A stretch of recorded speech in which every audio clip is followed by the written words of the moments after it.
This time, just under 60 knots. the hurricane hunters fly into a dangerous storm.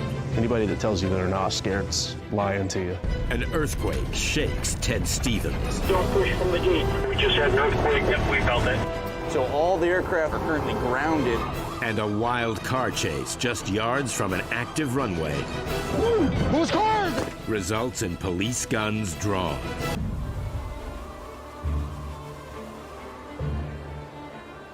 Midwinter in Alaska. FedEx 159 Heavy, runway 33, clear for takeoff. For the next 3 months, the temperature will stay locked below freezing, day and night. Before the winter's out, 80 inches of snow will fall. 8365 Heavy, position maintain 3000. And at Ted Stevens, 1.5 billion pounds of cargo will touch down in more than 40,000 aircraft. 150 at 11.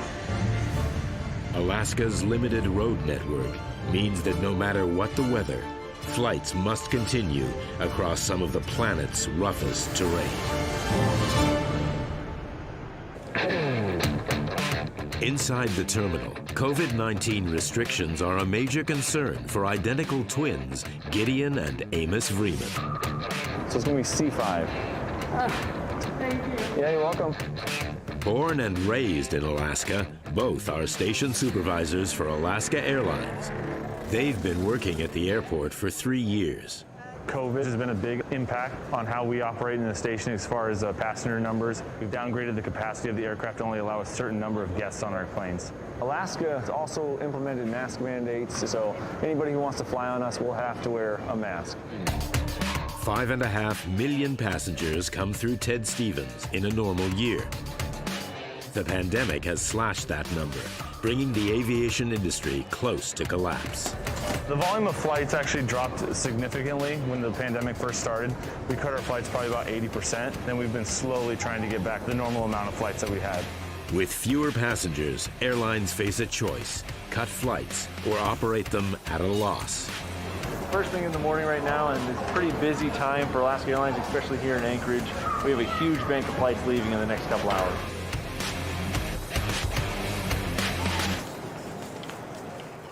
%80 of Alaskan communities are off the road grid. So even with passenger numbers down, Alaskans depend on a steady stream of aircraft to get people and cargo around the state. 67 passengers for Alaska Airlines flight 64, 224 immediately to gate C9. The first flight Amos and Gideon must get out on time is known as the Milk Run. It's a flight that we have that actually makes multiple stops to Cordova, Yakutat, continuing on places like Juneau, and further on to Wrangell, Petersburg, all the way down to Seattle. It's Alaska Airlines' version of a local commuter train, one plane making multiple stops along a regular route. Over 100 passengers have booked on of cargo being flown to Wrangell, an island town cut off from the road network. Through the last couple of days, Wrangell has had some bad weather, and unfortunately their de-ice truck has been broken. The breakdown could paralyze Wrangell Airport and leave the island totally isolated. It's so important the de-icer is repaired, Alaska Airlines has delayed this flight to wait for a replacement part to arrive. At 530 pounds, it takes all hands to get it loaded as quickly as possible. 1, 2, go! We're gonna need your muscles. Yeah, definitely heavier than it looks. So it's on the plane, now it's gonna head to Wrangell and fix the truck that they need to get planes in and out. On thousands of dollars, but it's still not ready to fly.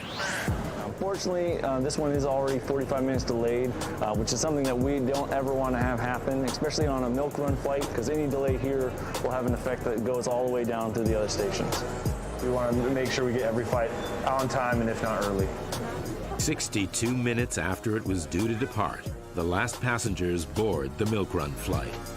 But with the de-icer part loaded, the aircraft now faces its own battle against ice. It still has to be de-iced, which takes anywhere between 15 and 20 minutes. Outside, it's 20 degrees below freezing, and 2 inches of snow fell overnight. The Milk Run 737 is showing the effects of a night out in the storm. Lead aircraft technician Tom Cook supervises the de-ice team. We have a lot of aircraft that remained overnight, and throughout the night they build up frost and snow. We have to accomplish a pre-departure ice check to verify if the wings require de-icing. It takes an expert eye, but it could save lives. Any deformation with the wing surface because of frost or ice can disturb the airflow over the wing, affecting its lifting performance. Right now, we found frozen contamination on the wing surface. Worst case scenario, you will have insufficient lift on takeoff, causing an overrun on the end of the runway. Just as dangerous is the snow on the aircraft's engines. We have this red line here. That's kind of the safety margin. Anywhere from here forward, the air from the engine could suck it in. So all this snow has a very high potential of being sucked into the engine. Even something as soft as snow could still cause potential damage to the fan blades or the engine itself. It's a chance they can't take. Their state-of-the-art $250,000 de-ice truck can take care of it, but it means another 15-minute delay. Aircraft 619, go ahead for de-ice. You're cleared to de-ice. Roger, 619, here we go. The idea is to get the aircraft out on time, because if the airplane's late on its first departure for the morning, it cascades throughout the whole day.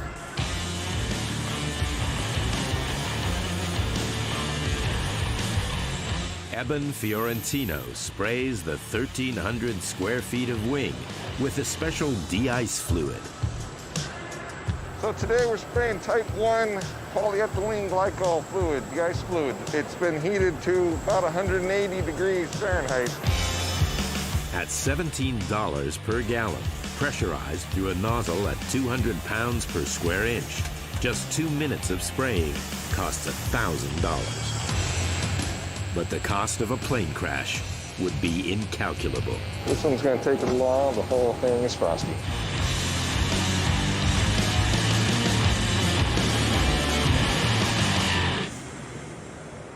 Aircraft 619, de-ice, your de-ice complete. Clear to start engines. Have a good flight.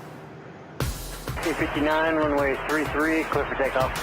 33, clear for takeoff. Each plane costs $7,000 to de-ice. That's the third aircraft for the morning that we just finished de-icing on. And there's more than 30 flights leaving today. It's a little stressful right now with 3 airplanes pushing back all at the same time. But in Alaska, it's not just cold temperatures Mother Nature can unleash.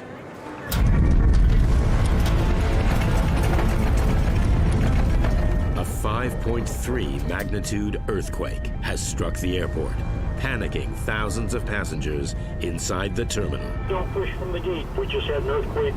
We have to look at your aircraft right now. We have to make sure that there was no impact damage.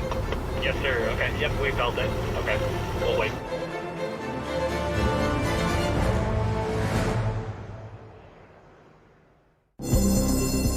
A 5.3 magnitude earthquake has struck Ted Stevens International Airport.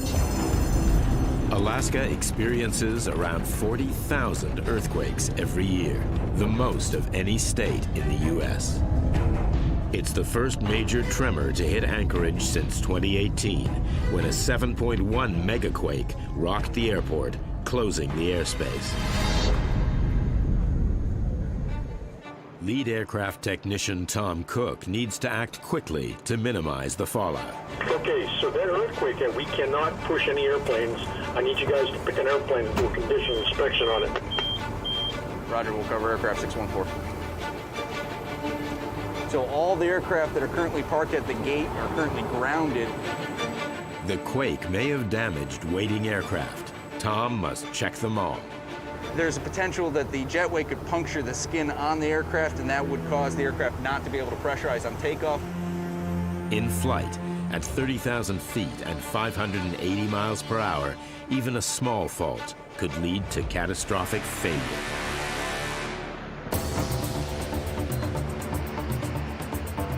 I don't know if we have seats for everyone. Okay, yeah. Inside the terminal, Amos and Gideon now have to deal with hundreds of delayed passengers. Our operations department has already said that it's going to be about an hour delay, which is too long for any passenger to stay on board. So unfortunately, we are going to have to deplane these people. The earthquake in 2018 was 100 times stronger, but this one shook more than just the terminal. So in this case, it did shake quite a bit, and it was something that we were actually kind of worried for our safety, even having been in a ton of earthquakes ourselves. Amos, Gideon, and the delayed passengers are now at the mercy of Tom's safety inspections. So right now we're going to take a look and make sure that we can get a good idea of what the timeline is going to be, so we can make the decision on how quickly we can get these people back on the plane. The inspection can only be done up close. All right, Eben. I don't see any damage. I don't see any dents, no punctures. I'm gonna call it good. 614 is good to go. We can finish paperwork and give the crew back their book. Just 1 hour after the earthquake, the last grounded plane is cleared to fly. I need to know what's going on with that airplane. You guys haven't been answering the radio. Yeah, Jeff, we just finished the inspection. It's good to go. Excellent. But for Tom and Eben, the aftershock keeps rumbling on. As soon as you get done, we gotta pile up the planes now trying to get out for de-ice. Roger, we're on it. It's getting busy. All the planes are going to push at the exact same time now. They were all delayed because of the earthquake, and now they all want to go at the exact same time.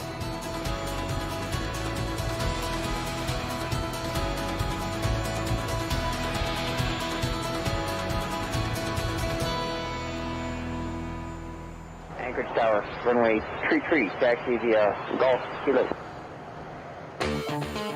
Alaska's extreme weather has attracted a unique aircraft to Ted Stevens, the extraordinary Lockheed WP-3D Orion. Its mission is to seek out the worst the Alaskan winter has to offer. These are the meteorologists, scientists, and pilots of NOAA, the National Oceanic and Atmospheric Administration. They belong to an elite unit called the Hurricane Hunters. Coming down to 1,100 feet for a visual of the ice camp. 46-year-old Lieutenant Commander Rob Mitchell has flown an aircraft into over 150 hurricanes, all in the name of science. I've been privileged enough to fly for the Hurricane Hunters in the hurricanes for about 7 years now, and have taken this aircraft into some of the most infamous or notorious hurricanes around the world. So on the side of our aircraft here, we have all the different hurricanes that this specific airframe has been on, including Maria and Irma from a few years ago, going all the way back to 1976 for Hurricane Bonnie, and up to the present year of 2020, this last hurricane season. Most of the year, the crew chases tropical cyclones on the East Coast. Now, they're studying the ferocious winter storms in Alaska's waters. Winds of over 100 miles an hour and 40-foot waves can threaten America's most profitable fishing grounds. The reason we go out and try to measure the winds over the open ocean is for aviation, but also for the thousands and thousands of mariners that are out there, fishermen that are trying to figure out if it's safe. They use our marine forecast to try to identify what's safe and what's not when they're making their plans for that day. But to get the best data, they must fly into the eye of the storm. So the crew need a very special aircraft.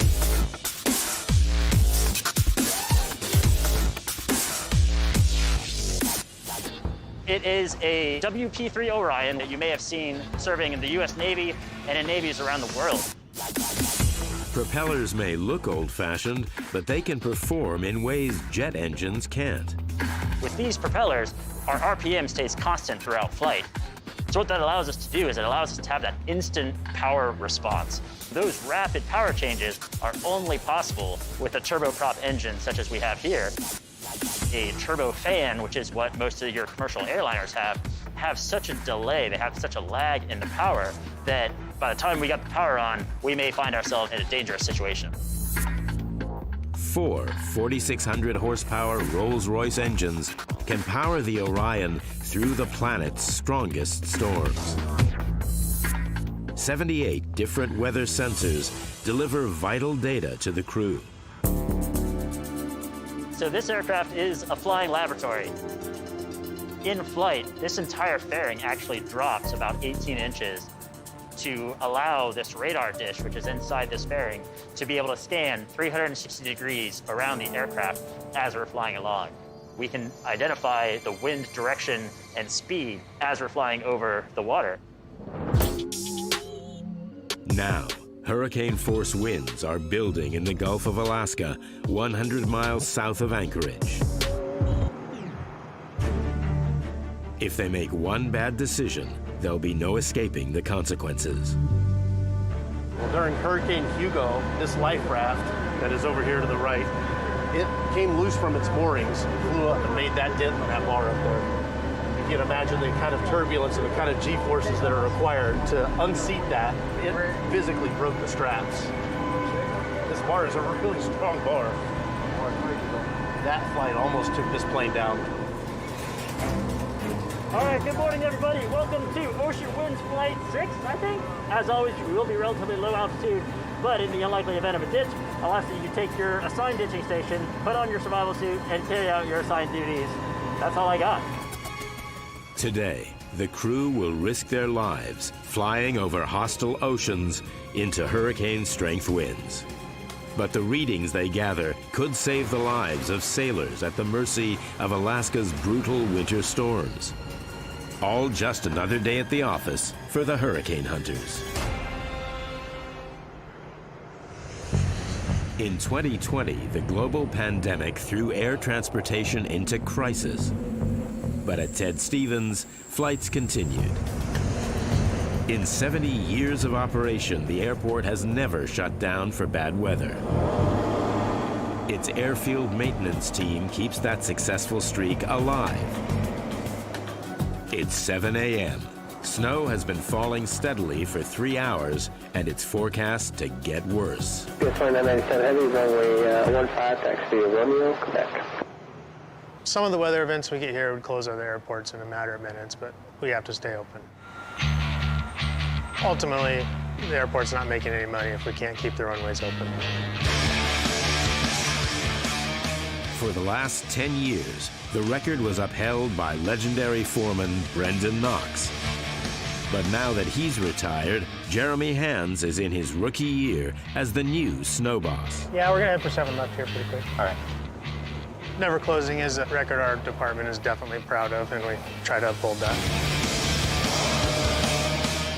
No matter what the weather, the job of the foreman is to keep the airport open 24/7, 365 days a year.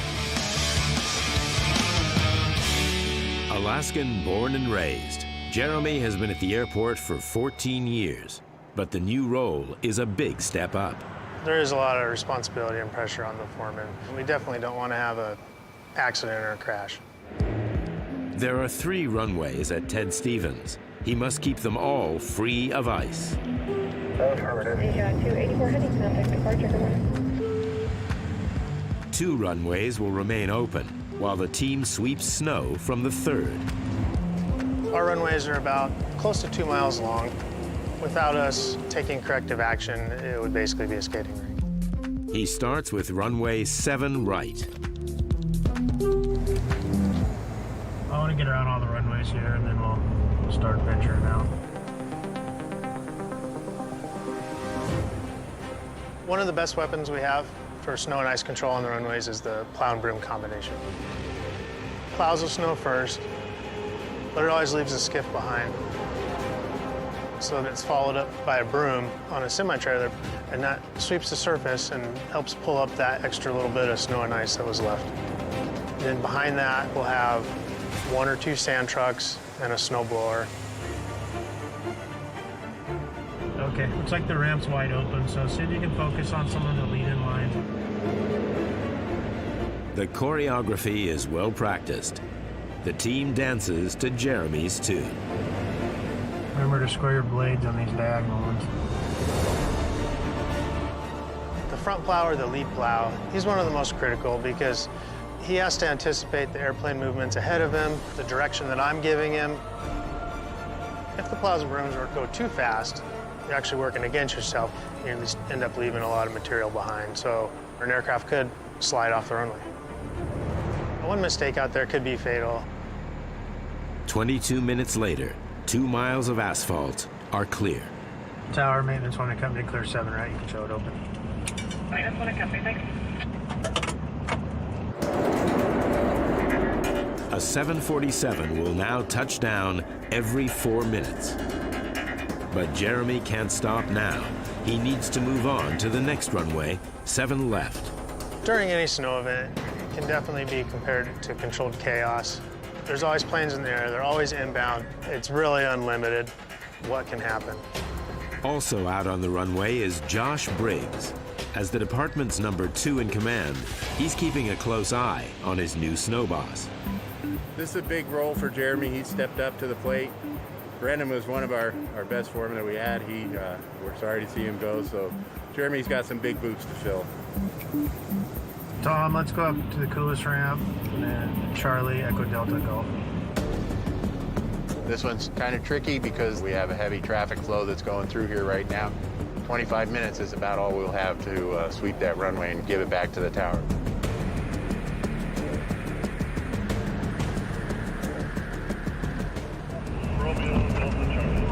We got a hydraulic leak, might be you. Brian, I see Brian all over me. Hey, everybody, let's stop for a second, check it out. An essential snowblower is leaking hydraulic fluid onto the runway, bringing the whole clearing operation to a halt. Oh, I'm pretty sure it's hydraulic fluid. Where it's actually coming from, I don't know. Out on Ted Stevens runways, snow clearing operations have had to stop. A broken snowblower has a hydraulic leak. How much you got in the tank? How much is in the tank? Better shut it off. In the middle of a storm, the runways must be continually cleared to keep them safe. Jeremy briefs the tower. We need to issue a disabled vehicle because if it's in the ILS critical area, we can't line stuff left with a disabled vehicle in the ILS critical area. Okay, we'll get it moved in. A broken down snowblower is bad enough, but this one is blocking a crucial navigation beacon. Right now it's in the ILS critical area. The ILS is the instrument landing system that the aircraft use. This broken piece of equipment is sitting in the pathway of the ILS, so they may get an erroneous signal. They have to use that to land it.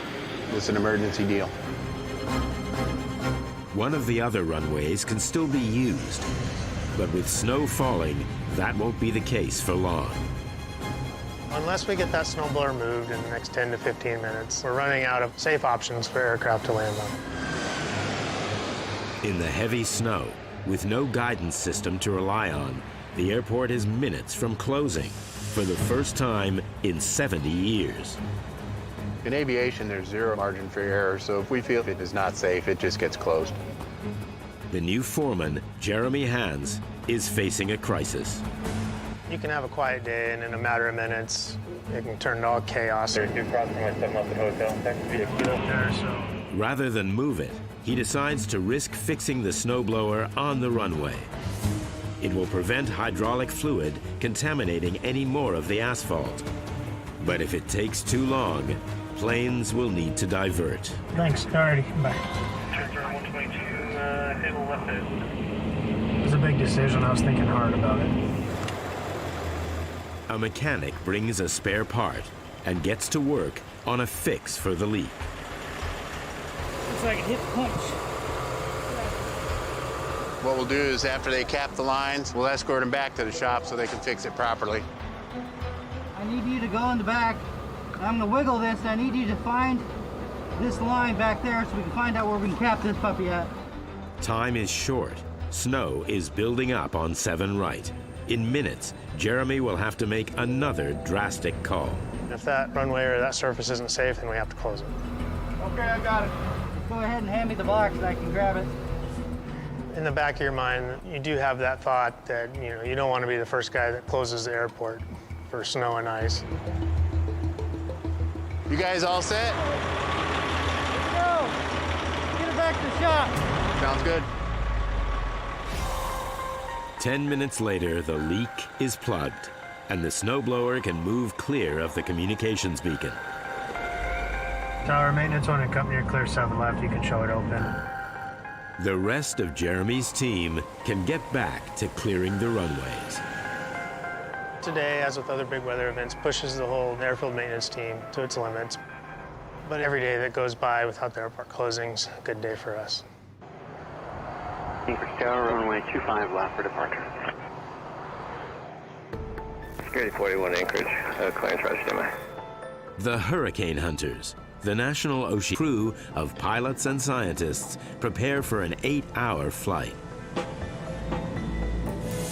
Their mission, to fly into and measure hurricane force winds in Alaskan waters.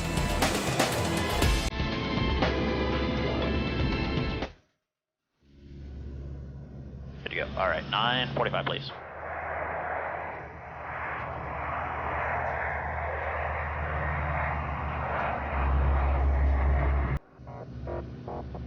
The P-3 Orion cruises at 400 miles per hour. It will take just 40 minutes to reach the storm. Pass through the freezing layer. Can I get a wing check? At 7,000 feet, the outside temperature is negative 60 degrees Fahrenheit. Ice can form on the propellers and wings, reducing lift. Lieutenant Commander Rob Mitchell must remain vigilant. As an aircraft commander, my job is to identify places where the capabilities of the aircraft are being exceeded. Looking good for from C3X, nothing on the wing. Looks dry. Good deal, that's what I like. Yep. The thousands of square miles of icy water below them make ditching a frightening prospect. During flight, the worst thing I could see is any sort of malfunction with the engines. Having to ditch in Alaska would be one of the worst situations just because of the water temperature being just above freezing. With the wind and the weather that we're actively searching out on these missions, it would be a pretty severe survival situation from the get-go. Lieutenant Commander Becky Shaw supports Rob at the controls. It is beautiful flying here. Uh-huh. Before joining the Hurricane Hunters, she cut her teeth as a U.S. Navy test pilot. This was my first trip flying out of Alaska. Alaska provides a combination of challenges. You're dealing with terrain, you're dealing with weather, you're dealing with longer periods of night. I think that Alaska has a lot of challenging conditions for aviation. 3 hours into the flight, and the crew reaches their research area. All right, we are over the water. Some of the clouds are indicative of some turbulence, so just be careful if you're up. A significant storm has formed, and winds are reaching 70 miles per hour, close to hurricane strength. It's time for the pilots and the scientists in back to really get to work. Rob must take the Orion right into the storm, testing the aircraft to its limit. The Smurf started to report, and it's just under 60 knots. Looking outside is scary. I mean, you're looking at just either blackness of really deep clouds or just flat gray. And it really provides you no reference to the horizon or gives you any useful information.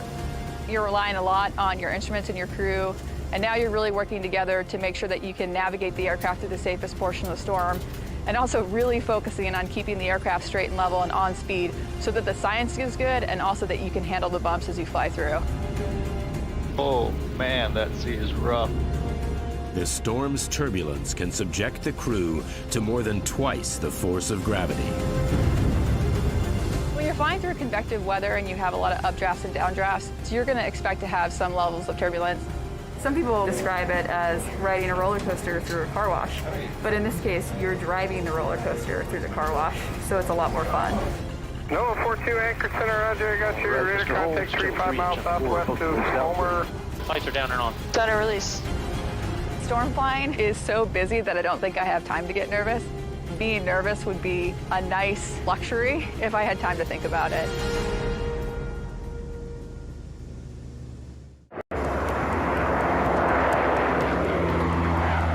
Hurricane wind speeds at this point.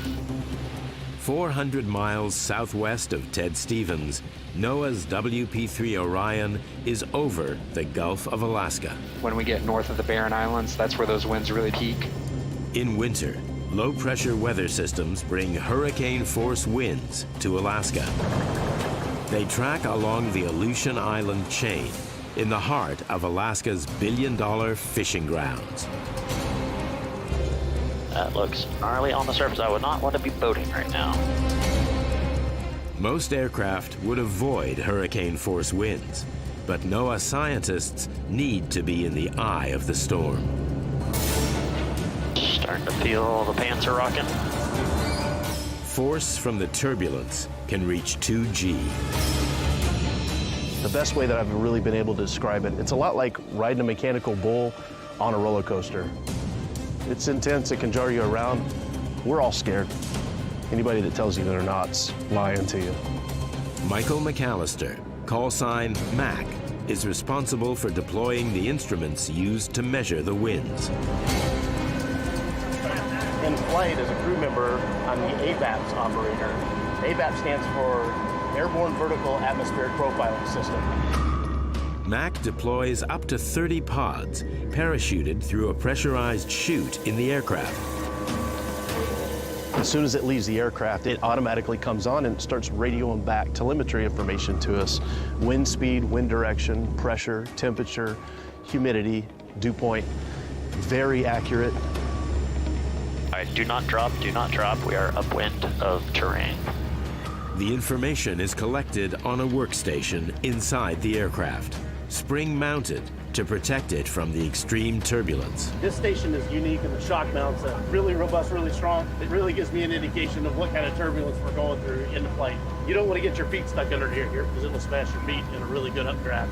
The 14-strong crew of scientists, meteorologists, and pilots must work in unison to gather the best data. Let me know when we are clear to drop. Science, we are clear. Okay, let's drop then. Mac launches the first of the pods. Almost immediately, they record wind speeds of 54 knots, or 63 miles an hour. That was 54 knots out of 315? At the surface, 315 at 54 knots. With all 30 pods successfully deployed, the crew still need to get back to Ted Stevens. Northbound P3, 3,600. Roving aircraft set into Anchorage will be on deck shortly. But the winds from the weather system are now hitting Anchorage. Just landing on the icy runway will be dangerous. So coming in to land in Alaska and Anchorage can increase sort of like your attentiveness. This is not your normal beautiful day landing. 2 miles from the field, 600 feet. So speed checks. Speed checks. Winds are pretty solid left to right. Landing in strong crosswinds requires Lieutenant Commanders Rob Mitchell and Becky Shaw to use a technique known as crabbing. You may be flying in one direction, but the aircraft course is actually going in a separate direction. To compensate against being blown sideways and off course from the runway, Rob must point the nose of the aircraft into the crosswind. Is your crosswind correction? Crabbing. So you're constantly adjusting, you're fighting with that plane to maintain the coordination and the proper airspeed. As we're coming in, our goal is to try to keep the airplane aligned with the runway. 127 right now. After landing, the frozen asphalt has its own challenges. Once you touch down, your job's actually not done. If there's ice on the runway, brakes are less effective, which causes a longer landing rollout. And we reverse the propellers to aerodynamically slow the plane. What we found is the reversing of the propellers will oftentimes kick up a wave of snow in front of us, which can turn our visibility into a complete whiteout. It's a successful mission, and a reminder that the dangers of flying in Alaska rival anything the crew experiences on the East Coast. Anytime you get to go out and fly on a Sunday and come home safe from Alaska, it's a good day in my book.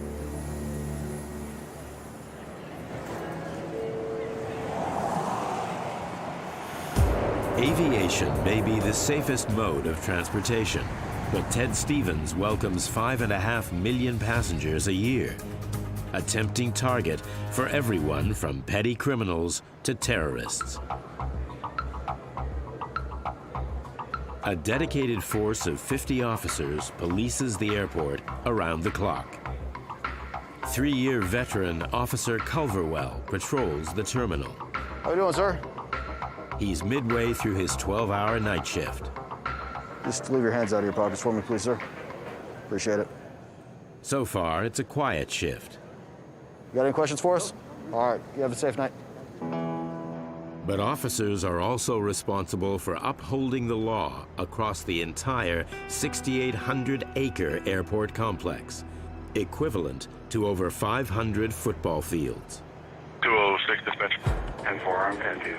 A report has come in of a vehicle collision less than a mile from the terminal. We're gonna head out there. It might be like an intox issue. It might just be somebody that wasn't paying attention to their driving. Just a lot of things are unknown at this time, so we're gonna head out there and make sure the situation's safe.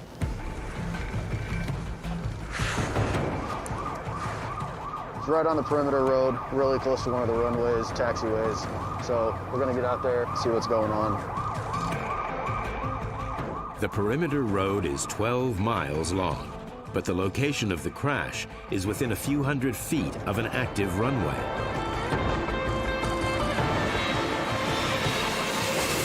Worst case scenario, the cars get out onto the runway, going through the fence towards the incoming airplane. It could be really bad really quick. 206 dispatch. Go ahead. Officer Culverwell receives an update. Plaintiff who's following the vehicle, he says it's stolen.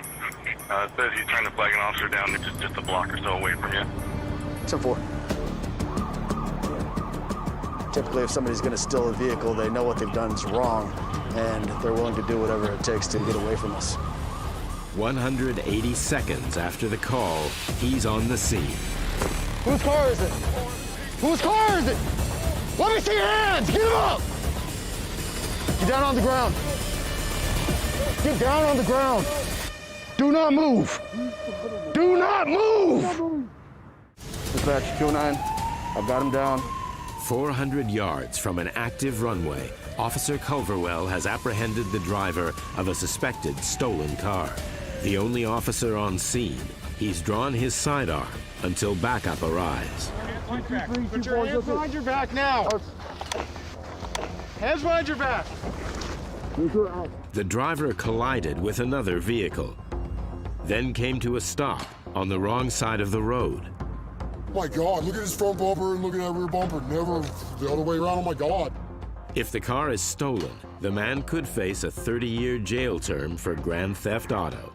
An electronic tag means he's already known to the police. How is he still chilling? He's the one. Dispatch, if you want to tell APD, they could step down.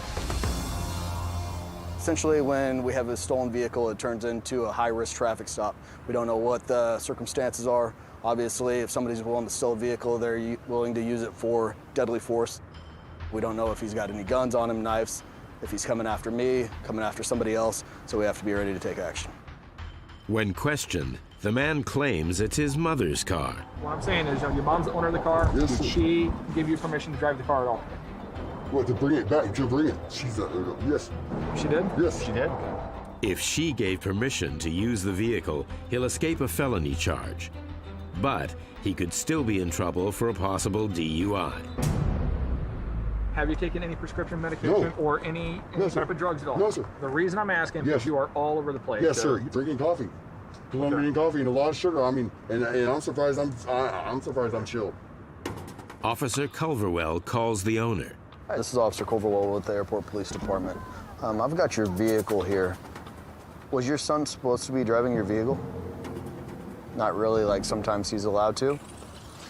Dispatch 209, the mother says the vehicle is not stolen. His mother has provided an alibi. I'm like scared. I'm like, I don't want to be around him. That's crazy. I never want to be around him. Not to mention he reminds me of, I don't know, hey, a scary guy. And now, the suspect is saying the pickup truck driver rammed him. Says the truck came up, hit him behind, pushed him over the median, and that's how he ended up in oncoming traffic. There is damage to the rear of that car. So his story of them ramming him could be true. Right. Now, the driver of the pickup truck is under investigation. He's saying he didn't bump him. Got this right here. Yep. Damage to the front there, and that one right there. Right. I will say one thing. He's found his brakes in front of me while we were facing him that we were in an accident. Okay. 3 different times accidentally we were in him because he checked brake whoever took me. So why didn't you tell him that earlier? Because I saw you guys pointing at it and I wasn't thinking about it until now. It turns out the man in the pickup truck knows the driver of the silver car. It's his ex-girlfriend's brother. So right now we have 3 different parties involved. We have the brother, the sister, and the ex-boyfriend. The ex-boyfriend was actually following the vehicle. He's telling us now that he was getting brake checked and ramming the back of the vehicle, and he did that 3 times, he said. I'm gonna shut the door. The officers begin to piece together what occurred between the 2 vehicles on the perimeter road. So he actually never went across the median. Those tracks aren't from him. So he was going the wrong way the whole time, huh? No, he was going 30 southbound. He pulled the e-brake, is what the sister said. He pulled the e-brake, did a 180. That's why he's facing the wrong way. Oh, okay, that makes sense. Oh, okay. Yeah, I'm gonna driver's license as well. Officer Culverwell checks the ex-boyfriend's details. Registration and insurance. Okay. Let you know about that. Yeah. Also, I have a shotgun over here. Almost 2/3 of Alaskans own a gun. Dispatch, we got a 1032 over here. They're compliant. Okay, so let's go ahead and step out of the vehicle. The state has the highest death rate from firearms in America. So there's 4 shots, just not one in the chamber? Yeah. So he's got a 12-gauge shotgun. This is a prime example of something that we asked about, didn't necessarily get told to us right away. And then they both jumped in this vehicle. It was right next to him. Could get pretty dicey pretty quick. A call verifies that the man is the registered owner. We've got his shotgun right now that I'm going to be returning to him. The driver of the silver car isn't so lucky. He's been detained on an outstanding warrant for domestic violence. Right now, he's getting ready to get transported down to Anchorage Jail, where he's going to be remanded for DV, and he'll spend the night there until he sees a judge. Oh my gosh! Hang out here and I'll be right back. Yes, sir.